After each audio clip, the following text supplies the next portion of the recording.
گناہ اور کفر کا فرق۔ ہم کسی مسلمان کو کسی گناہ کی بنا پر، خواہ وہ کیسا ہی بڑا گناہ ہو، کافر نہیں قرار دیتے جب تک کہ وہ اس کے حلال ہونے کا قائل نہ ہو۔ ہم اس سے ایمان کا نام سلب نہیں کرتے بلکہ اسے حقیقتاً مومن قرار دیتے ہیں۔ ہمارے نزدیک ایسا ہو سکتا ہے کہ ایک مومن شخص فاسق ہو اور کافر نہ ہو۔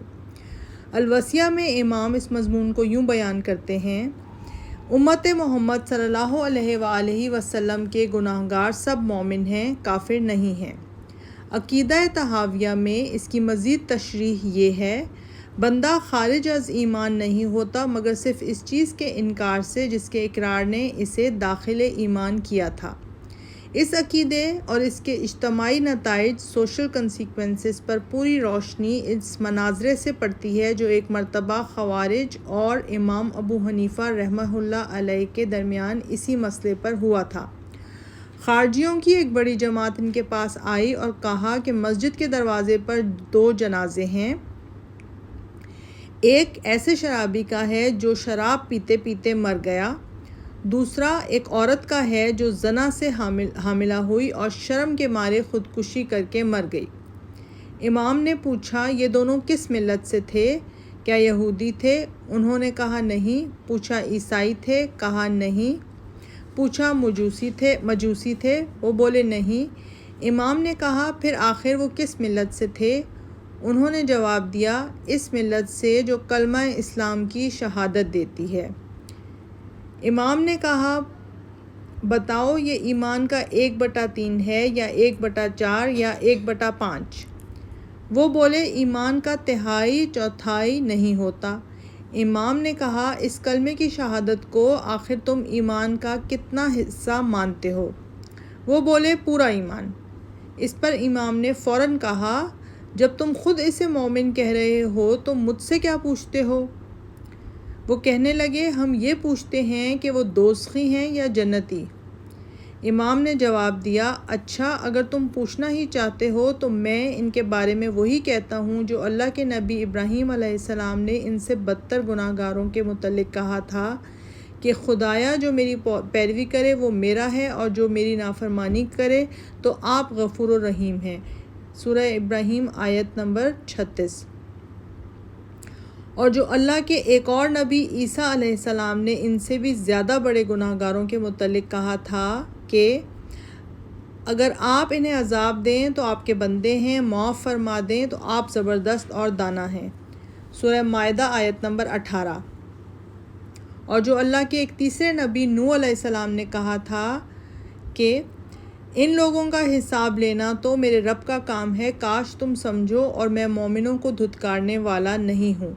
سورہ شعراء آیت 113 اور 114۔ اس جواب کو سن کر ان خارجیوں کو اپنے خیال کی غلطی کا اعتراف کرنا پڑا۔ گناہگار مومن کا انجام۔ ہم یہ نہیں کہتے کہ مومن کے لیے گناہ نقصان دہ نہیں ہے، اور ہم نہ یہ کہتے ہیں کہ مومن دوزخ میں نہیں جائے گا، اور نہ یہی کہتے ہیں کہ وہ ہمیشہ ہمیشہ دوزخ میں رہے گا اگر وہ فاسق ہو، اور ہم مرجئیہ کی طرح نہیں کہتے کہ ہماری نیکیاں ضرور مقبول اور ہماری برائیاں معاف ہو جائیں گی۔ عقیدہ طحاویہ اس پر اتنا اضافہ اور کرتا ہے: ہم اہل قبلہ میں سے کسی کے نہ جنتی ہونے کا فیصلہ کرتے ہیں نہ دوزخی ہونے کا، اور نہ ہم ان پر کفر یا شرک یا منافقت کا حکم لگاتے ہیں جب تک کہ ان سے ایسی کسی بات کا عملاً ظہور نہ ہو، اور ان کی نیتوں کا معاملہ ہم خدا پر چھوڑتے ہیں۔ اس عقیدے کے نتائج: اس طرح امام نے شیعہ و خوارج اور معتزلہ و مرجئیہ کی انتہائی آراء کے درمیان ایک ایسا متوازن عقیدہ پیش کیا جو مسلم معاشرے کو انتشار اور باہمی تصادم و منافرت سے بھی بچاتا ہے اور اس کے افراد کو اخلاقی بے قیدی اور گناہوں پر جسارت سے بھی روکتا ہے۔ جس فتنے کے زمانے میں امام نے عقیدہ اہل سنت کی یہ وضاحت پیش کی تھی، اس کی تاریخ کو نگاہ میں رکھا جائے تو اندازہ ہوتا ہے کہ یہ ان کا بڑا کارنامہ تھا جس سے انہوں نے امت کو راہ اعتدال پر قائم رکھنے کی سعی بلیغ فرمائی تھی۔ اس عقیدے کے معنی یہ تھے کہ امت اس ابتدائی اسلامی معاشرے پر پورا اعتماد رکھتی ہے جو نبی صلی اللہ علیہ وآلہ وسلم نے قائم کیا تھا۔ اس معاشرے کے لوگوں نے جو فیصلے بالاتفاق یا اکثریت کے ساتھ کیے تھے، امت ان کو تسلیم کرتی ہے۔ جن اصحاب کو انہوں نے یکے بعد دیگرے خلیفہ منتخب کیا تھا، ان کی خلافت کو بھی اور ان کے زمانے کے فیصلوں کو بھی وہ آئینی حیثیت سے درست مانتی ہے، اور شریعت کے اس پورے علم کو بھی وہ قبول کرتی ہے جو اس معاشرے کے افراد یعنی صحابہ کرام رضی اللہ عنہم کے ذریعے سے بعد کی نسلوں کو ملا ہے۔ یہ عقیدہ اگرچہ امام ابو حنیفہ کا اپنا ایجاد کردہ نہ تھا بلکہ امت کا سواد اعظم اس وقت یہی عقیدہ رکھتا تھا، مگر امام نے اسے تحریری شکل میں مرتب کر کے ایک بڑی خدمت انجام دی، کیونکہ اس سے عام مسلمانوں کو یہ معلوم ہو گیا کہ متفرق گروہوں کے مقابلے میں ان کا امتیازی مسلک کیا ہے۔ قانون اسلامی کی تدوین۔ لیکن امام ابو حنیفہ رحمہ اللہ علیہ کا سب سے بڑا کارنامہ جس نے انہیں اسلامی تاریخ میں لازوال عظمت عطا کی یہ تھا کہ انہوں نے اس عظیم خلا کو اپنے بل بوتے پر بھر دیا جو خلافت راشدہ کے بعد شورا کا سد باب ہو جانے سے اسلام کے قانونی نظام میں واقع ہو چکا تھا۔ ہم اس کے اثرات و نتائج کی طرف پہلے اشارہ کر چکے ہیں۔ ایک صدی کے قریب اس حالت پر گزر جانے سے جو نقصان رونما ہو رہا تھا اسے ہر صاحب فکر آدمی محسوس کر رہا تھا۔ ایک طرف مسلم ریاست کے حدود سندھ سے اسپین تک پھیل چکے تھے، بیسیوں قومیں اپنے الگ الگ تمدن، رسم و رواج اور حالات کے ساتھ اس میں شامل ہو چکی تھیں۔ اندرون ملک مالیات کے مسائل، تجارت اور زراعت اور صنعت و حرفت کے مسائل، شادی بیاہ کے مسائل، دستوری اور دیوانی اور فوجداری قوانین و ضوابط کے مسائل روز بروز سامنے آ رہے تھے۔ بیرون ملک دنیا بھر کی قوموں سے اس عظیم ترین سلطنت کے تعلقات تھے۔ ان میں جنگ، صلح، سفارتی روابط، تجارتی لین دین، بحری و بری مسافرت، کسٹم وغیرہ کے مسائل پیدا ہو رہے تھے، اور مسلمان چونکہ اپنا ایک مستقل نظریہ، اصول حیات اور بنیادی قانون رکھتے تھے، اس لیے ناگزیر تھا کہ وہ اپنے ہی نظام قانون کے تحت ان بے شمار نت نئے مسائل کو حل کریں۔ غرض ایک طرف وقت کا زبردست چیلنج تھا جس سے اسلام کو سابقہ درپیش تھا، اور دوسری طرف حالت یہ تھی کہ ملوکیت کے دور میں کوئی ایسا مسلم آئینی ادارہ باقی نہ رہا تھا جس میں مسلمانوں کے معتمد علیہ اہل علم اور فقیہ اور مدبرین بیٹھ کر ان مسائل کو سوچتے اور شریعت کے اصولوں کے مطابق ان کا ایک مستند حل پیش کرتے جو سلطنت کی عدالتوں اور ان کے سرکاری محکموں کے لیے قانون قرار پاتا اور پوری مملکت میں یکسانی کے ساتھ اس پر عمل کیا جاتا۔ اس نقصان کو خلفاء، گورنر، حکام اور قاضی سب محسوس کر رہے تھے، کیونکہ انفرادی اجتہاد اور معلومات کے بل پر روزمرہ پیش آنے والے اتنے مسائل کو بروقت حل کر لینا ہر مفتی، حاکم، جج اور ناظم محکمہ کے بس کا کام نہ تھا، اور اگر فرداً انہیں حل کیا بھی جاتا تو اس سے بے شمار متضاد فیصلوں کا ایک جنگل پیدا ہو رہا تھا۔ مگر دشواری یہ تھی کہ ایسا ایک ادارہ حکومت ہی قائم کر سکتی تھی، اور حکومت ایسے لوگوں کے ہاتھوں تھی جو خود جانتے تھے کہ مسلمانوں میں ان کا کوئی اخلاقی وقار و اعتماد نہیں ہے۔ ان کے لیے فقہاء کا سامنا کرنا تو درکنار، ان کو برداشت کرنا بھی مشکل تھا۔ ان کے تحت بننے والے قوانین کسی حالت میں بھی مسلمانوں کے نزدیک اسلامی نظام قانون کا جز نہ بن سکتے تھے۔ ابن المقفع نے اپنے رسالۃ الصحابہ میں اس خلا کو بھرنے کے لیے المنصور کے سامنے یہ تجویز پیش کی کہ خلیفہ اہل علم کی ایک کونسل بنائے جس میں ہر نقطہ نظر کے علماء پیش آمدہ مسائل پر اپنا علم اور خیال پیش کریں، پھر خلیفہ خود ہر مسئلے پر اپنا فیصلہ دے اور وہی قانون ہو۔ لیکن منصور اپنی حقیقت سے اتنا بے خبر نہ تھا کہ یہ حماقت کرتا۔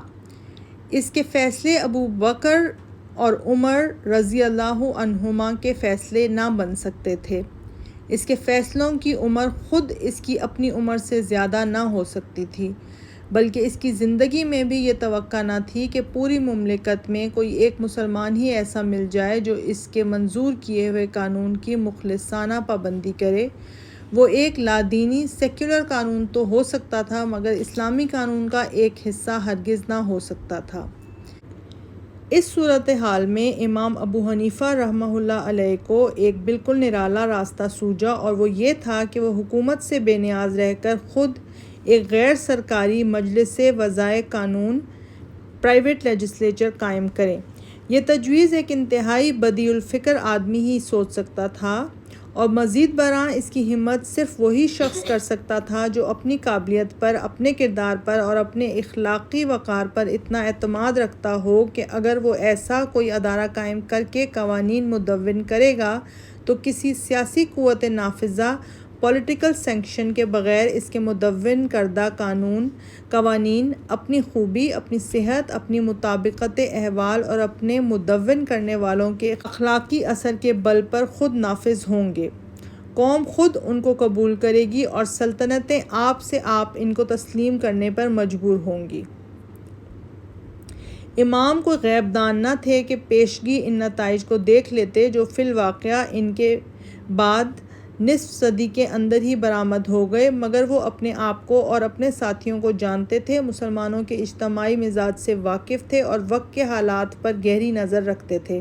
انہوں نے ایک کمال درجے کے دانا و دور اندیش انسان کی حیثیت سے بالکل صحیح اندازہ کر لیا کہ وہ اس خلا کو اپنی نجی حیثیت سے بھر سکتے ہیں، اور ان کے بھرنے سے یہ خلا واقعی بھر جائے گا۔ اس مجلس کے شرکاء امام کے اپنے شاگرد تھے، جن کو سال ہر سال تک انہوں نے اپنے مدرسہ قانون میں باقاعدہ قانونی مسائل پر سوچنے، علمی طرز پر تحقیقات کرنے اور دلائل سے نتائج مستنبط کرنے کی تربیت دی تھی۔ ان میں سے قریب ہر شخص امام کے علاوہ وقت کے دوسرے بڑے بڑے اساتذہ سے بھی قرآن، حدیث، فقہ اور دوسرے مددگار علوم مثلاً لغت، نحو، ادب اور تاریخ و سیر کی تعلیم حاصل کر چکا تھا۔ مختلف شاگرد مختلف علوم کے اختصاصی ماہر سمجھے جاتے تھے۔ مثلاً کسی کو قیاس و رائے میں نمایاں مقام حاصل تھا، کسی کے پاس احادیث اور صحابہ رضی اللہ عنہم کے فتاویٰ اور پچھلے خلفاء و قضاء کے نظائر کی وسیع معلومات تھیں، اور کوئی علم تفسیر یا قانون کے کسی خاص شعبے یا لغت یا نحو یا مغازی کے علم میں اختصاص رکھتا تھا۔ ایک دفعہ امام نے خود اپنی ایک گفتگو میں بتایا کہ یہ کس مرتبے کے لوگ تھے۔ یہ 36 آدمی ہیں جن میں سے 28 قاضی ہونے کے لائق ہیں، 6 فتویٰ دینے کی اہلیت رکھتے ہیں اور 2 اس درجے کے آدمی ہیں کہ قاضی اور مفتی تیار کر سکتے ہیں۔ اس مجلس کا طریقہ کار جو امام کے معتبر سوانح نگاروں نے لکھا ہے، ہم خود انہی کے الفاظ میں یہاں نقل کرتے ہیں۔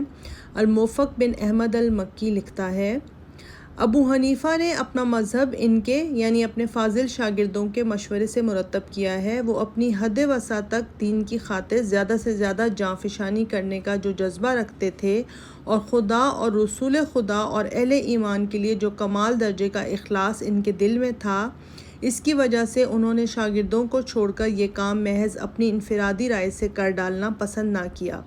وہ ایک ایک مسئلہ ان کے سامنے پیش کرتے تھے، اس کے مختلف پہلو ان کے سامنے لاتے تھے، جو کچھ ان کے پاس علم اور خیال ہوتا اسے سنتے اور اپنی رائے بھی بیان کرتے، حتیٰ کہ بعض اوقات ایک ایک مسئلے پر بحث کرتے ہوئے مہینہ بھر اور اس سے بھی زیادہ لگ جاتا تھا۔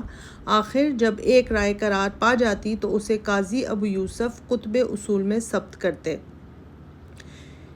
ابن البزار القدری کا بیان ہے، ان کے شاگرد ایک مسئلے پر خوب دل کھول کر بحث کرتے اور ہر فن کے نقطہ نظر سے گفتگو کرتے۔ اس دوران میں امام خاموشی کے ساتھ ان کی تقریریں سنتے رہتے تھے۔ پھر جب امام زیر بحث مسئلے پر اپنی تقریر شروع کرتے تو مجلس میں ایسا سکوت ہوتا جیسا یہاں ان کے سوا کوئی اور نہیں بیٹھا ہے۔ عبداللہ بن المبارک کہتے ہیں کہ ایک مرتبہ اس مجلس میں 3 دن تک مسلسل ایک مسئلے پر بحث ہوتی رہی۔ تیسرے دن شام کے وقت میں نے جب اللہ اکبر کی آوازیں سنی تو پتہ چلا کہ اس بحث کا فیصلہ ہو گیا ہے۔ امام کے ایک اور شاگرد ابو عبداللہ کے بیان سے معلوم ہوتا ہے کہ اس مجلس میں امام ابو حنیفہ جو اپنی رائے ظاہر کرتے تھے انہیں بعد میں پڑھوا کر سن لیا کرتے تھے۔ چنانچہ ان کے اپنے الفاظ یہ ہیں: میں امام کے اقوال ان کو پڑھ کر سناتا تھا۔ ابو یوسف مجلس کے فیصلے ثبت کرتے ہوئے ساتھ ساتھ اپنے اقوال بھی درج کر دیا کرتے تھے، اس لیے پڑھتے وقت میں کوشش کرتا تھا کہ ان کے اقوال کو چھوڑتا جاؤں اور صرف امام کے اپنے اقوال انہیں سناؤں۔ ایک روز میں چوک گیا اور دوسرا قول بھی میں نے پڑھ دیا۔ امام نے پوچھا، یہ دوسرا قول کس کا ہے؟ اس کے ساتھ المکی کے بیان سے یہ بھی معلوم ہوتا ہے کہ اس مجلس کے جو فیصلے لکھے جاتے تھے ان کو الگ الگ عنوانات کے تحت کتابوں اور ابواب میں مرتب بھی امام ابو حنیفہ ہی کی زندگی میں کر دیا گیا تھا۔ ابو حنیفہ پہلے شخص ہیں جنہوں نے اس شریعت کے علم کو مدون کیا، اس سے پہلے کسی نے یہ کام نہیں کیا تھا۔ ابو حنیفہ نے اس کو کتابوں اور جدا جدا عنوانات کے تحت ابواب کی شکل میں مرتب کر دیا تھا۔ اس مجلس میں جیسا کہ ہم پہلے المکی ہی کے حوالے سے بیان کر چکے ہیں 83,000 قانونی مسائل طے کیے گئے تھے۔ ان میں صرف وہی مسائل زیر بحث نہیں آتے تھے جو اس وقت تک عملاً لوگوں کو یا ریاست کو پیش آ چکے تھے، بلکہ معاملات کی امکانی صورتیں فرض کر کے ان پر بھی بحث کی جاتی اور ان کا حل تلاش کیا جاتا تھا، تاکہ آئندہ اگر کبھی کوئی نئی صورت پیش آ جائے جو اب تک نہ پیش آئی ہو تو قانون میں پہلے سے اس کا حل موجود ہو۔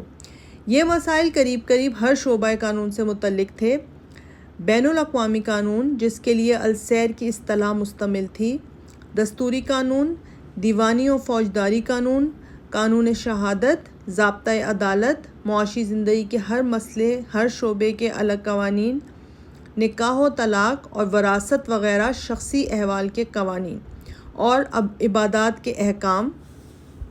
یہ سب عنوانات ہم کو ان کتابوں کی فہرستوں میں ملتے ہیں جو اس مجلس کے فراہم کردہ مواد سے امام ابو یوسف رحمۃ اللہ علیہ نے اور پھر امام محمد بن حسن الشیبانی نے بعد میں مرتب کی۔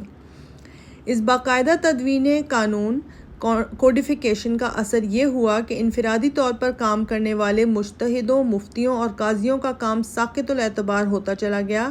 قرآن و حدیث کے احکام اور سابقہ فیصلوں اور فتاویٰ کے نظائر کی چھان بین کر کے اہل علم کے ایک مجلس نے ابو حنیفہ رحمۃ اللہ علیہ جیسے نکتہ رس آدمی کی صدارت اور رہنمائی میں شریعت کے جو احکام منقع صورت میں منعقد کر کے رکھ دیے تھے اور پھر اصول شریعت کے تحت وسیع پیمانے پر اجتہاد کر کے زندگی کے ہر پہلو میں پیش آنے والی امکانی ضرورتوں کے لیے جو قابل عمل قوانین مرتب کر دیے تھے، ان کے بعد متفرق افراد کے مدون کیے ہوئے احکام مشکل ہی سے وقوع ہو سکتے تھے۔ اس لیے جو ہی یہ کام منظر عام پر آیا، عوام اور حکام اور قضاء سب اس کی طرف رجوع کرنے پر مجبور ہو گئے تھے، کیونکہ یہ وقت کی مانگ تھی اور لوگ مدت سے اسی چیز کے حاجت مند تھے۔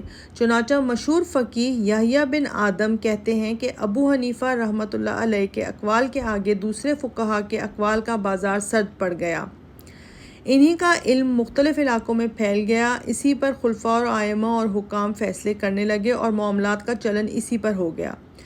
خلیفہ مامون کے زمانے تک پہنچتے پہنچتے یہ حالت ہو گئی کہ ایک دفعہ وزیر اعظم فضل بن سہل کو ابو حنیفہ رحمۃ اللہ علیہ کے ایک مخالف فقیہ نے مشورہ دیا کہ حنفی فقہ کا استعمال بند کرنے کے احکام جاری کر دیے جائیں۔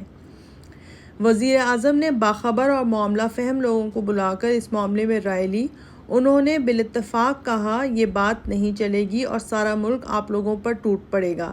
جس شخص نے آپ کو یہ مشورہ دیا ہے وہ ناقص العقل ہے۔